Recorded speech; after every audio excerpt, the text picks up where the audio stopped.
Do not move to Colorado if you want a 40% increase on your property taxes. All right, maybe it's not dollar for dollar, 40% on your annual expense, because Governor Polis is trying to initiate a bill that might increase the off-the-top discounts as well as a potential decrease in tax assessment rate. But really, this video today is going to talk to you about some reasons to not move to Colorado, or at least consider before making this big jump across the country. In fact, we're gonna hit on 8 things specifically.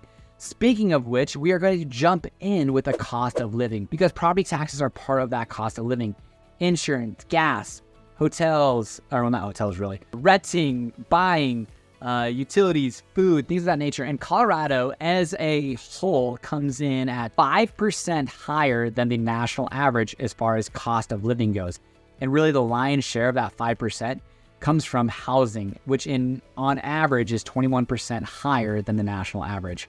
Utilities, 8% lower, transportation, 4% lower. And there's gonna be different things that really take into consideration. And really, you should dive into the specific location that you're considering, because a place like Boulder is gonna have some massive amount of increase versus the average housing costs, with a median sales price of $1.5 million. But if you're looking in Haxton, Colorado, and you can still find a house for $120,000. So depending on where you're moving in Colorado definitely matters. But overall, the cost of living is definitely something to consider before making that big move, because you are going to have an increase on housing or renting, whether you're going to be buying or renting.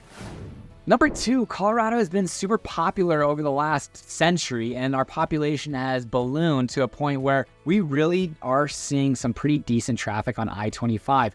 If I'm heading to South Denver, I definitely want to avoid a window in the morning of anywhere between leaving Fort Collins at 7 a.m. to really 8:30 a.m. because that means I'm going to be hitting Denver right in the prime and thick of rush hour. So I'm either going to leave super early morning or after that rush hour traffic, because I-25 can get congested. And even with the express toll lanes, yeah, you can cut off some minutes, but you're still not going to be able to really get around all of the traffic. So Colorado, with all of the growth and loveliness, people in Fort Collins, especially people that are born and raised in Fort Collins, are kind of saying, Fort Collins traffic's terrible. But people from maybe California, Boston, are like, what traffic?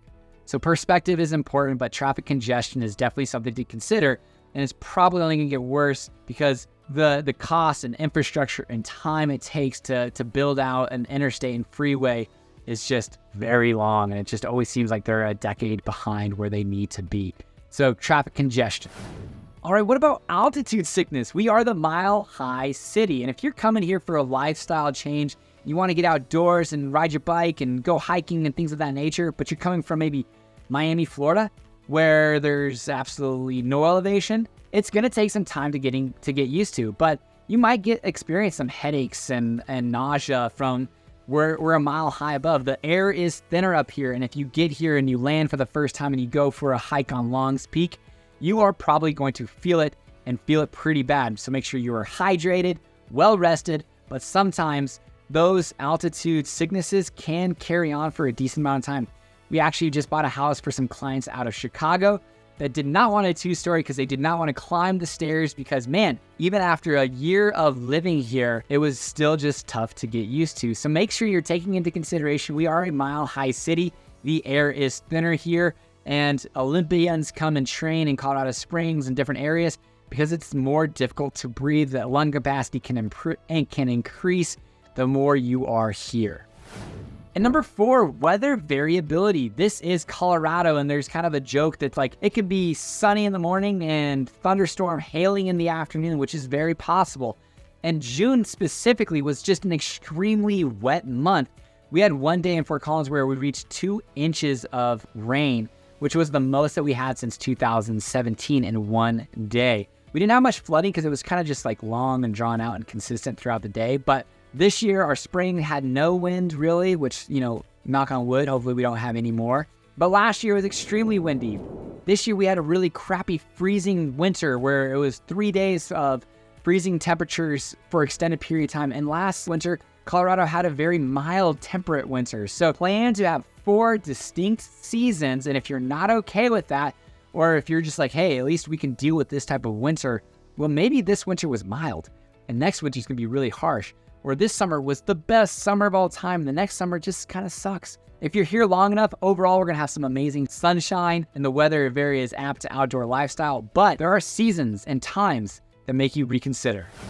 Number 5, and this is really something important to consider, is lack of social connections. Now, if you are out, I was talking with my mom the other day, that one of the best things to have is kids, because if you go to a pool, they just make friends, and all of a sudden you have to become friends with their parents because, well, so is that your daughter? Yeah, okay, cool. What's her name and what's your name? But if you're by yourself, I mean, I'm extroverted if I have to be, but introverted probably by make. I can't remember what one of my buddies said. There's a combination of the two. Long story short, if you are not intentional about building those relationships, whether it's through Facebook groups, getting involved with recreation activities, outdoors, whatever that might be, it can be a tough haul to make friends, just in general as an adult. In fact, we had some clients move here from Louisiana that are actually moving back home because their social connections were so strong, their family connections were so strong there that getting here just didn't feel right. They lived here for a year and are moving back home. We're sad to see them go because there are some phenomenally cool people. But that being said, take into consideration what you are leaving behind to go to this Shangri-La of a place in Colorado. Yes, it is a wonderful place to be, but social connections, leaving those family ties can be difficult.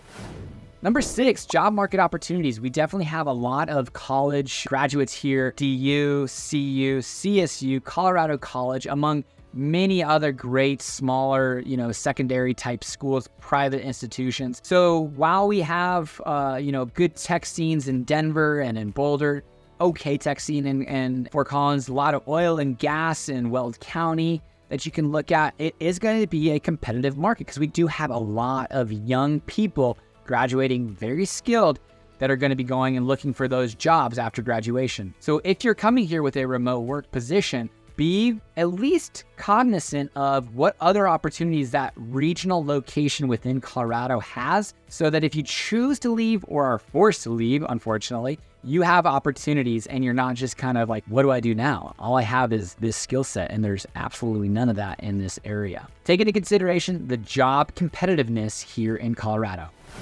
Number 7, limited amenities. Now, Denver Tech Center, Denver, downtown Denver, some parts of Colorado Springs, Fort Collins, and Boulder, they have some cool amenities. But if you're coming from a major metro like Los Angeles, where probably some world-class shopping, or New York, parts of New York and Boston, or parts of Texas, our amenities here might be lax, especially depending on which region of Colorado you move to. I would say one thing that people coming from a big city to Fort Collins, I was like, the one thing that I miss is a ton of food options. Now, there are some great food options out there. In fact, honestly, I drove by Sally's Kitchen, which is, if you've watched any of my other videos, it is a gas station Chinese food in Fort Collins, but it is great. And I'm probably going to order some tonight and get it done. But one of the common themes with people moving here from a bigger city is lack of amenities, whether that's theater, food, restaurants, Michelin rated type deal. We're not going to have a ton of those, so take that into consideration.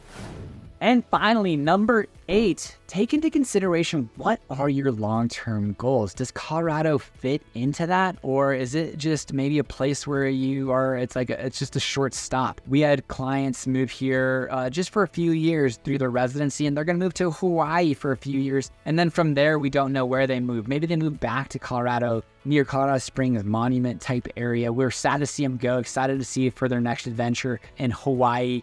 But see if Colorado really fits your long-term goals. Because of the cost of housing and whether it's renting or buying, and if you want to get in and all of a sudden your goals change, that's fine. Generally speaking, we have some decent appreciation in Colorado housing. But if it's after a year, that's tough to pay some of those expenses, moving fees, and things of that nature. So make sure that you've considered these other 7 items that, leaving family and friends, like either some are coming with you, like a family from Texas that moved here, there was 3 of them and they're just loving life here together, or friends that you're leaving behind.